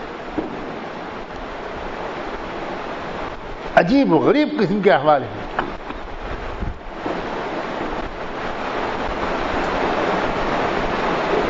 حضرت خواجہ فضل قریشی رحمۃ اللہ علیہ, ان کے خلیفہ اجل تھے حضرت خواجہ عبد المالک صدیقی. میرے والد ماجد رحمۃ اللہ علیہ نے ان کو دیکھا ہے دارالعلوم دیوبند میں. وہ کثرت سے دیوبند آیا کرتے تھے. حضرت والد صاحب فرماتے تھے کہ حضرت خواجہ عبد المالک صدیقی کو دیکھتے ہی یہ آیت پڑھتے تھے حضرت علامہ انور شاہ کشمیری, ما هذا بشرا ان هذا الا ملک کریم. تقوی کا یہ عالم تھا کہ حضرت خواجہ عبد المالک صدیقی نے 40-50 سال اصلاح کے سلسلے کے سفر جو کیے, دین کے سلسلے کے اپنے ذاتی کوئی بھی سفر, وہ ہمیشہ اپنے ساتھ اپنا آٹا, دال اور اپنے گھر کا گھی یہ لے کر چلتے تھے. خود کھیتی کرتے تھے, کھیت میں گیہوں اور دال اگتی تھی, وہی اپنے ہاتھ کا بویا ہوا گیہوں یا آٹا اور دال اور گھی لے کر چلتے تھے. کسی کے گھر کا کھانا نہیں کھاتے. ان کے ساتھ ان کا ایک خادم ہوتا تھا, دونوں مل کے اپنا کھانا پکاتے تھے, روٹی اور دال, اور وہی کھاتے تھے چاہے کسی کے یہاں ٹھہرے ہوں. نور ہی نور تھا. ان کے جو شیخ تھے حضرت خواجہ فضل قریشی, بہت مہمانوں کی آمد ہونے لگی, خانقاہ تنگ پڑ گئی, تو بہت لوگوں کا مشورہ ہوتا تھا کہ حضرت یہ جگہ چھوٹی پڑ گئی, اب تو بہت لوگ آ رہے ہیں, کوئی بڑی جگہ. تو وہ کہتے تھے بھائی میں اللہ سے مانگ رہا ہوں, تم لوگ بھی مانگو. اتنے میں حکومت کی طرف سے اعلان ہوا کہ فلاں دریا کے کنارے کی جو زمین ہے سینکڑوں ایکڑ کی, وہاں جو جا کر جتنی زمین پر قبضہ کر لے اور اس کو کھیتی کرے, وہاں فصل اگائے, وہ زمین اس کی ہو جائے گی. یہ اسلام کا خاص اصول ہے. میں درمیان میں بتا دوں، اسلام میں زمین کسی کی باپ کی ملکیت نہیں ہو سکتی. عام زمین جو ملکوں کے پاس پڑی ہوتی ہے، یہی دنیا میں سرکاری اصول بھی مان لیا گیا. یہ اسلام نے سکھایا تھا. اس کو ارض مواد کہتے تھے کہ وہ زمین جو ہزاروں ایکڑ کی پڑی ہوئی ہے، تو اس کے بارے میں اسلام کا قانون یہ تھا کہ جو جا کر اس پر وہ کھیتی شروع کر دے، من احیا ارضا میتا فہی لہ، جو کھیتی کر کے زمین کو زندہ کرے، سرکار کی طرف سے اس زمین کا پٹا اس کے لیے لکھ دیا جائے گا، وہ زمین اس کی ملکیت ہو جائے گی. یہ انکریج کیا جاتا تھا اسلام کی طرف سے کہ زیادہ سے زیادہ زمینوں کو آباد کرو، زیادہ سے زیادہ زمینوں سے پیداوار پیدا کرو، اللہ کی مخلوق کھائے. تو خانقاہ میں خبر پہنچی تو حضرت سے لوگوں نے ذکر کیا، حضرت خواجہ فضل قریشی سے، کہ حضرت یہ فیصلہ ہوا ہے سرکار کی طرف سے، ہم لوگ زمین بھی دیکھ کر آئے ہیں، بہت پیاری جگہ ہے دریا کے کنارے، پانی کی بھی کوئی کمی نہیں ہوگی، ہزاروں سالکین بھی اگر آگے تو ٹھہرنے کی جگہ ہوگی. تو حضرت اب تو سرکار کی طرف سے اعلان ہے، آپ اجازت دے دیجئے ہم لوگ جائیں اور جتنی زمین کو ہم لوگ لے سکیں وہ لے کر وہاں بسیرا کر لیں. فرمایا جاؤ، اللہ کی طرف سے عطیہ ہے، بہت اچھا ہے، تم سب دعائیں کر رہے تھے، اللہ نے قبول کر لیا. چنانچہ دریا کے کنارے ایک اچھی وسیع قطع اراضی میں خانقاہ منتقل ہو گئی. حضرت بھی وہاں آ گئے اور ایک چھپر ڈال دیا گیا اور آ کر لوگ وہاں قیام کرنے لگے. بڑی لمبی داستانیں ہیں، کہاں اصلاح ہوتی تھی. تو سال ہاں سال تک یہ حال تھا اس خانقاہ کا کہ جس دن روٹی مل جاتی تھی پانی کے ساتھ، اس دن عید ہو جاتی. جس دن روٹی مل جاتی تھی پانی کے ساتھ، سال ہاں سال فاقے بھی ہوئے، کوئی آ گیا کسی نے کچھ دے دیا، کچھ کر دیا، انتظام ہو گیا.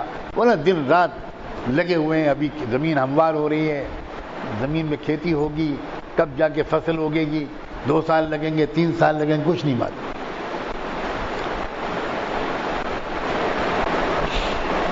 پانی بڑی دور سے لانا پڑتا تھا. حضرت خواجہ فضل قریشی کے انہی لوگوں میں سے ایک دیہاتی ان پڑھ شخص تھا، اس کو لوگ فتو خان کہتے تھے. اس نے آ کر ایک دن کہا کہ حضرت، پہاڑ کو کاٹ کر اگر ہم پانی کا رخ اس طرف کر دیں تو پانی بالکل قریب آ جائے گا اور ہمیں بہت ہی راحت پہنچے گی.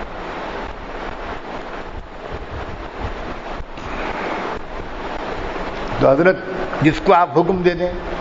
اب پہاڑ کا کاٹنا،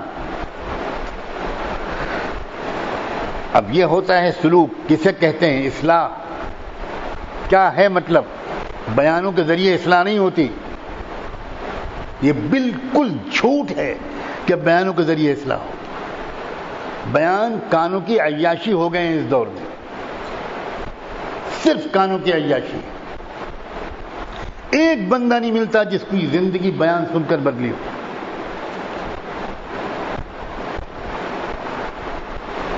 حضرت نے فرمایا، فتو خان، پہاڑ کاٹ لو گے؟ تو فتو خان بولے، حضرت آپ حکم دیں، جاؤ. اب وہ دیہاتی ان پڑھ انسان، یہ ہے اطاعت، یہ ہے صحبت، یہ ہے سپردگی. اس نے کڑھاڑی لی، پھاوڑا لیا اور پہنچا. اب دن رات پہاڑ کاٹ رہا ہے کڑھاڑی سے.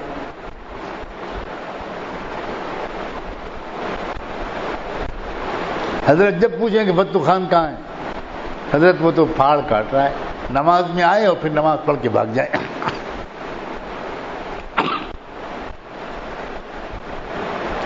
اب ایک دن تہجد کا وقت ہوگا یا فجر کی نماز کے بعد کا وقت ہوگا یا کون سا وقت ہوگا، اللہ بہتر جانے، مجھے صحیح یاد نہیں آ رہا. اچانک حضرت نے فرمایا کہ ذرا فتو خان کو بلا کے لاؤ.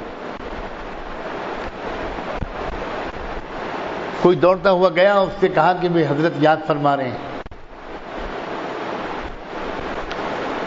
اب وہاں وہ گارا اس کے سر میں پورے بدن میں لگا ہوا, کپڑے گندے, پسینے میں شرابور. تو اس نے کہا ٹھیک ہے میں ابھی حاضر ہوتا ہوں, ابھی آتا ہوں. اور پھر وہ اترا, ندی کے پاس گیا, اس نے سوچا کہ ذرا نہا لوں, ذرا صاف ستھرا ہو جاؤں, اس گندے حالت میں کیا جاؤں. ادھر حضرت انتظار کر رہے تھے, آدمی واپس آیا تو اس نے کہا کہ حضرت تھوڑی دیر لگے گی, وہ ذرا سا گارا لگا ہوا ہے, مٹی لگی ہوئی ہے, وہ صاف ستھرے آنکھ ہو کر آئیں گے. حضرت نے فرمایا جاؤ اس سے کہو کہ جس حال میں ہو اسی حال میں آ جاؤ, فوراً آؤ. وہ بیچارہ دوڑتا ہوا گیا, اس سے کہا کہ حضرت فرما رہے ہیں جس حال میں ہو اسی حال میں آ جاؤ. بس اس نے کہا کہ اب تو کچھ چارہ ہی نہیں. وہ بیچارہ ڈرتا کانپتا, پتہ نہیں کیوں حضرت نے اس طرح بلایا ہے, پہاڑ کٹنے میں دیر ہو رہی ہے, میں بہت کوتاہ ہوں, مجھے سے حضرت کو تکلیف ہو گئی, اللہ مجھے معاف کر دے. روتا ہوا, دعا مانگتا ہوا, ڈرا سہما اپنے حضرت کے پاس آیا. اور حضرت نے اسی میلے کچیلے گارے لگے ہوئے اپنے ساتھی کو کہا آؤ فتو خان آ جاؤ, آؤ آؤ میرے سینے سے لگ جاؤ. حضرت آؤ آؤ آؤ. اور بس سینے سے لگایا اور کہا فتو خان اب تم ایسا کرو, اللہ کے بندوں کو اللہ کا نام سکھانا شروع کرو, تم کو نسبت ولایت مل گئی. اب وہ رو رہا ہے, چیخ رہا ہے کہ حضرت میں گنوار آدمی, حضرت میں دیہاتی, حضرت میں ان پڑھ, حضرت یہ کیا. فرمایا اللہ کی دین ہے, میں کچھ نہیں کر سکتا. میری کیا حیثیت ہے بھائی, میں کون ہوں, میں تو ڈاکیا ہوں. اللہ تعالیٰ نے تمہارے لیے فیصلہ کر دیا. ہمارے حضرت سناتے ہیں کہ ان کے شیخ جو ان کے دادا سسر بھی تھے, ان کے اہلیہ کے والد ماجد بھی تھے, حضرت خواجہ عبد المالک صدیقی, انہوں نے سنایا کہ حج کے سفر میں گئے اس کے کچھ سال کے بعد, تو وہاں جا کر دیکھا کہ مدرسے سولتیہ میں پورے اس بر صغیر, انڈیا, پاکستان, بنگلہ دیش, اس وقت یہ الگ الگ ملک نہیں تھے, یہاں کے 200-250-300 علماء حج میں گئے ہوئے, وہ سب مدرسے سولتیہ میں مہمان خصوصی کے طور پر ٹھہرے ہوئے تھے, مگر سب کا بستر زمین پر لگا ہوا تھا اور اس شیخ فتو کا پلنگ لگا ہوا تھا. اللہ نے اس کو وہ عزت اور مقام دیا کہ سارے علماء کا اصرار تھا کہ نہیں, حضرت فتح محمد صاحب یہ تو اب بستر پر آرام فرمائیں گے, پلنگ پر, ہم لوگ زمین پر لیٹیں گے. اسے کہتے ہیں صحبت شیخ. یہ ہے اصلاح کا طریقہ. بیان سننا, مکاری کرنا, دھوکے بازی کرنا, کچھ دکھانا, اندر کچھ اوپر کچھ, بھائی یہ اصلاح کا طریقہ نہیں ہے. اس سے بدنام ہو رہے ہیں اصلاح کے طریقے. اب تو حساس آدمی کو یہ پوچھنے کا حق ہو گیا ہے کہ بھئی حقیقی اصلاح دنیا میں کہیں ہو بھی رہی ہے. اب یہ حالت ہو گئی. اگر 2-3 نوجوان بھی یہاں واقعی طالب اصلاح بیٹھے ہیں, میں اللہ کا واسطہ دے کر ان سے کہتا ہوں اپنے آپ کو مٹا ڈالو, فنا کر دو, مٹا دو بالکل. اس کے بعد دیکھنا تم کیا پھوٹے گا اندر سے. بہت فاصلوں کے ساتھ اور بہت اف اینڈ بٹ کے ساتھ آج کل تعلقات رکھے جاتے ہیں, اور شیخ کو اللہ اتنی فراست دیتے ہیں کہ وہ ہر ایک کا ظرف جانچ لیتا ہے, اس کو اندازہ ہو جاتا ہے کہ اس کی تعلق کتنی ڈگری کا ہے. زیادہ تر لوگ تو مؤلفت قلوبہم کی فہرست میں ہی رہتے ہیں, بس اس کے آگے نہیں بڑھتے لوگ, کہ بس ان کو کسی طرح نبھائے جاؤ تو دشمن نہ بن جائے. حقیقی طور پر اپنے کو مٹا دینے کا رواج ختم ہو چکا. اس قدر نفس پھول گیا ہے, اس قدر تکبر آ گیا ہے کہ اللہ کی بنا. اسی لیے وہ عمل صالح جس کو قرآن عمل صالح کہتا ہے. ایک اچھا انسان ہر پہلو سے اچھا انسان.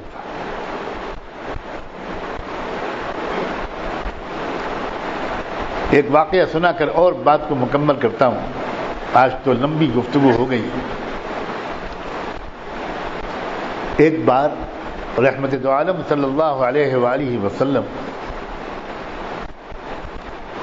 مسجد نبوی میں تشریف رکھتے تھے. صحابہ کرام کے جھلمٹ میں آپ بیٹھے ہوئے. اچانک آپ نے صحابہ سے کہا کہ ایک شخص ابھی مسجد میں آئے گا, اگر تم چاہتے ہو کہ جنتی انسان کو دیکھو تو اس کو غور سے دیکھنا. صحابہ ہمدن متوجہ ہو گئے دروازے کی طرف, دیکھیں کون آتا ہے, کون خوش نصیب ہے جس کے بارے میں اللہ کے رسول زندگی میں یہ بشارت دے رہے ہیں. ایک شخص آیا, عام آدمی, نہ علماء میں نہ فقہاء میں نہ حدیث کے راویوں میں. اس نے آیا, 2 رکعت نماز پڑھی وہ اور چلا گیا. آ کر حضور سے مصافحہ بھی نہیں کیا, اپنی محبت کا دکھاوا بھی نہیں کیا, چلا گیا. اگلی صبح کو پھر وہی کہانی دہرائی گئی. پھر رسول اللہ صلی اللہ علیہ وآلہ وسلم نے اسی طرح اپنے صحابہ سے کہا کہ اگر تم چاہتے ہو کہ جنتی انسان کو دیکھو تو ابھی ایک شخص داخل ہوگا, اس کو دیکھنا. پھر صحابہ متوجہ ہو گئے, دیکھیں آج کون آتا ہے. تو وہی بندہ آیا جو کل آیا تھا. حیرت میں صحابہ پڑ گئے کہ کیا ماجرا ہے بھائی. یہ دن بھی گزر گیا. پھر تیسرے دن پھر وہی قصہ دہرایا گیا. پھر آپ نے فرمایا ایک شخص آئے گا, جنتی ہے, وہ جنتی ہے, اگر دیکھنا چاہتے ہو کسی جنتی کو تو ابھی دیکھنا تھا. پھر وہی اللہ کا بندہ, اور پھر اس نے نماز پڑھی اور چلا گیا.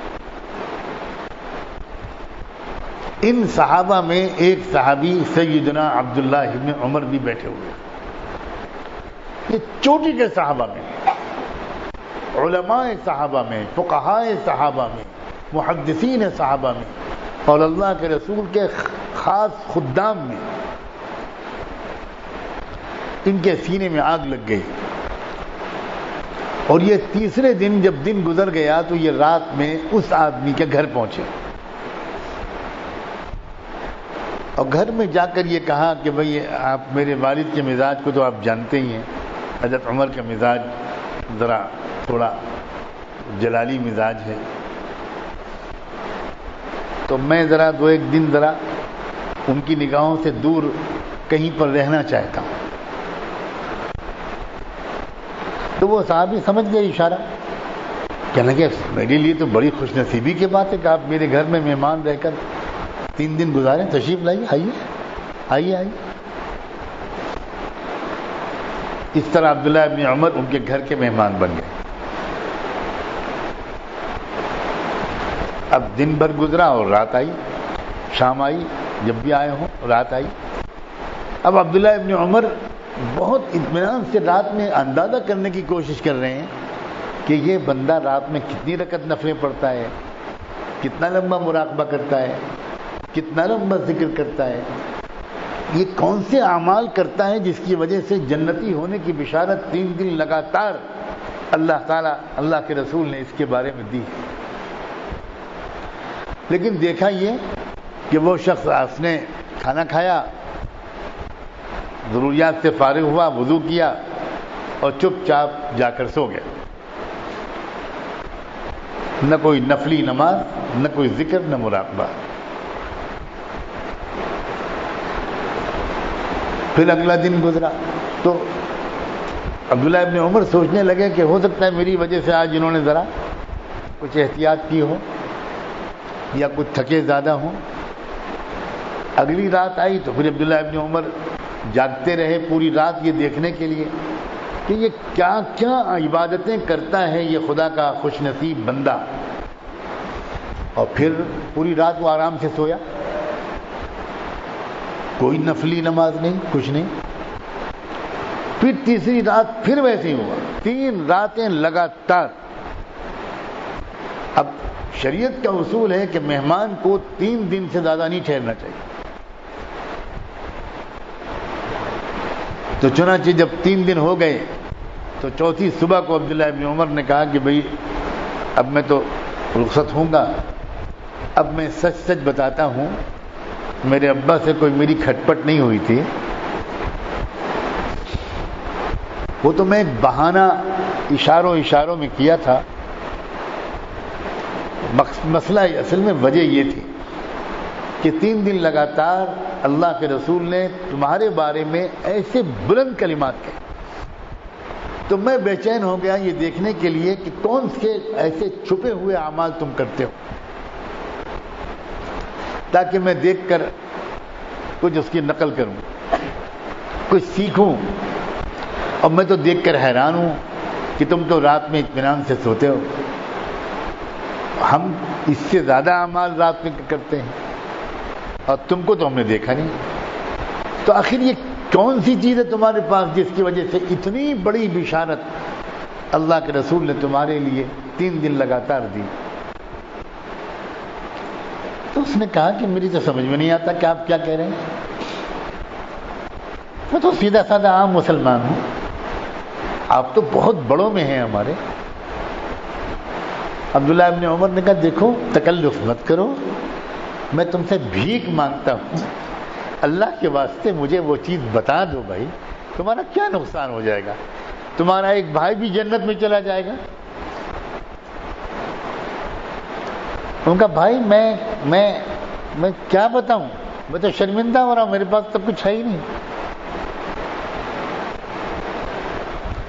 عبداللہ ابن عمر نے کہا کہ دیکھو اتنی بڑی بشارت بلا وجہ نہیں مل سکتی، میں تم کو اللہ کا واسطہ دیتا ہوں، مجھے بتا دو۔ جب اللہ کا واسطہ سامنے آیا تو وہ شخص بولا بھائی میری تو سمجھ میں نہیں آتا کہ میں کیا بتاؤں آپ کو، میں تو خالی ہاتھ آدمی ہوں، لیکن آپ اتنا اصرار کر رہے ہیں تو ایک بات میں بتاتا ہوں، ہو سکتا ہے میرے رب کو یہ پسند آ گئی ہو۔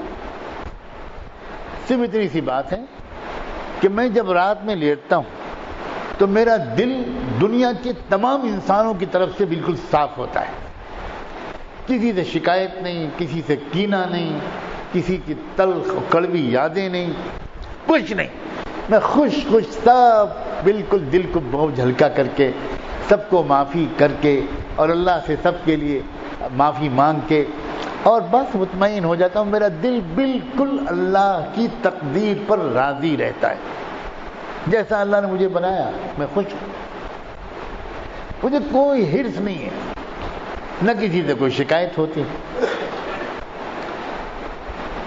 عبداللہ ابن عمر نے کہا کہ اچھا بھائی ہو سکتا ہے یہی بات ہو۔ عبداللہ ابن عمر حقیقی معنی میں طالب علم تھے، وہ سیدھے گئے اللہ کے رسول کے پاس اور پوری کہانی سنائی اور کہا کہ 3 دن لگاتار آپ نے جس شخص کے بارے میں وہ عجیب و غریب بات کہی تھی، میں اپنے کو روک نہیں سکا اور میں یہ سمجھتا تھا کہ اس کے پاس کچھ چھپے ہوئے اعمال ہیں، کچھ اتنی مشقتیں اور مجاہدے یہ شخص کرتا ہے جو ہم لوگ نہیں کرتے۔ تو میں اس بہانے سے اس کے یہاں گیا، 3 دن دیکھا، میں نے تو دیکھا کہ کچھ بھی نہیں، رات میں آرام سے سوتا ہے، اور میں نے چوتھی صبح کو جب پوچھا تو اس نے یہ جواب دیا کہ آپ تو ہمارے بڑوں میں ہیں، آپ کے پاس نیکیاں بہت ہیں، مگر میں تو خالی ہاتھ آدمی ہوں۔ جب میں نے بہت اصرار کیا تو اس نے کہا میں جب رات میں سوتا ہوں تو میرے دل میں کسی سے کوئی ناراضگی، کوئی شکایت، کوئی رنجش نہیں۔ تو حضور نے فرمایا یا ابن عمر، اے عبداللہ ابن عمر، کیا تم اس عمل کو معمولی سمجھتے ہو؟ کیا تم اس عمل کو معمولی سمجھتے ہو؟ سارے اعمال کا مقصد دل کی صفائی ہے، اور اس بندے کو دل صاف ملا ہوا ہے، اسی لیے اللہ نے اس کو یہ مقام دیا ہے۔ یہ ہے عمل صالح، یہ سمجھانا چاہ رہا ہوں، یہ ہے عمل صالح، اس کو سمجھو اور اس راستے پر آگے بڑھو۔ میں تمہاری خدمت کے لیے خوشی سے حاضر ہوں، لیکن اس کو سمجھو۔ صفائی دل کی، اخلاق، معاملات صاف، نہ بدگمانی، نہ غیبت، نہ چغلی، نہ تجسس، نہ عیبوں کو ڈھونڈنا، نہ کسی کی ٹوہ میں رہنا، بالکل مست رہو، اپنی دنیا میں بالکل مست رہو، دوسروں کے اندر مت جھانکو دوسروں کے اندر، دوسروں کی کھلی ہوئی کمزوری کو بھی اگر دیکھو تو خدا کے واسطے اس کے لیے کوئی بہانہ ڈھونڈ لو، مت بدگمان ہو لوگوں سے، کسی کو حقیر مت سمجھو، دنیاوی لحاظ سے بھی اور دینی لحاظ سے بھی کسی کو کمتر مت سمجھو۔ تمہارے سامنے جینس پہنے ہوئے کوئی نوجوان موبائل پر میوزک سنتے ہوئے اور سگریٹ پیتے ہوئے بھی گزرے تو خدا کے واسطے اس کو حقیر مت سمجھنا حقیر، ورنہ جس وقت تمہاری نظر اس کے اوپر حقارت کی پڑی، ہو سکتا ہے اللہ تعالیٰ تم سے نعمت چھین کر اس کو دے دے۔ ہم جنت کے ٹھیکیدار لوگ نہیں ہیں، اور اللہ ہماری حقیقت اللہ جانتا ہے، دنیا والے کس کو کس نظر سے دیکھتے ہیں اس کی کوئی حیثیت نہیں۔ یہ ہے عمل صالح۔ اب عمل صالح کا میں نے ایک دو پہلو کھولے ہیں۔ عمل صالح کی حقیقت کے بیان کے لیے مہینوں کی تشریح چاہیے۔ کیا بتاؤں اللہ کے رسول کس کو عمل صالح کہتے ہیں؟ آپ کوئی کام کرتے ہیں اس کو بیسٹ کوالٹی کا کرنے کی کوشش کریں، یہ عمل صالح۔ آپ چائے بناتے ہیں، آپ کھانا پکاتے ہیں، آپ کپڑے دھوتے ہیں، آپ کپڑے سیتے ہیں، آپ پینٹنگ کرتے ہیں، آپ الیکٹرک کی وائرنگ کرتے ہیں، آپ کوئی کام کرتے ہیں، آپ مضمون لکھتے ہیں، آپ خط لکھتے ہیں، اپنی رائٹنگ بہتر سے بہتر بنانے کی کوشش کریں، یہ بھی عمل صالح۔ کاش کہ عمل صالح کا مفہوم ہی ہم لوگ ٹھیک سمجھ لیں تو شاید ہماری اصلاح شروع ہو۔ یہ ہے عمل صالح کا مفہوم۔ آپ چپل کیسے اتارتے ہیں؟ اس طرح اتارتے ہیں جیسے آپ لوگ عام طور پر اتارتے ہیں۔ میں آتا ہوں ایک نظر ڈالتا ہوا، حالانکہ میں بالکل سر جھکا کے چلتا ہوں، معذوری بھی ہو گئی، ہر وقت مجھے گرنے کا اندیشہ رہتا ہے، بہت سنبھل کے قدم اٹھانا پڑتا ہے، پھر بھی ایک اچٹتی ہوئی نظر ڈالتا ہوں، دل دکھ جاتا ہے۔ ہمارے ساتھیوں کو چپل اتارنے کا سلیقہ نہیں آتا، یہ عمل صالح نہیں۔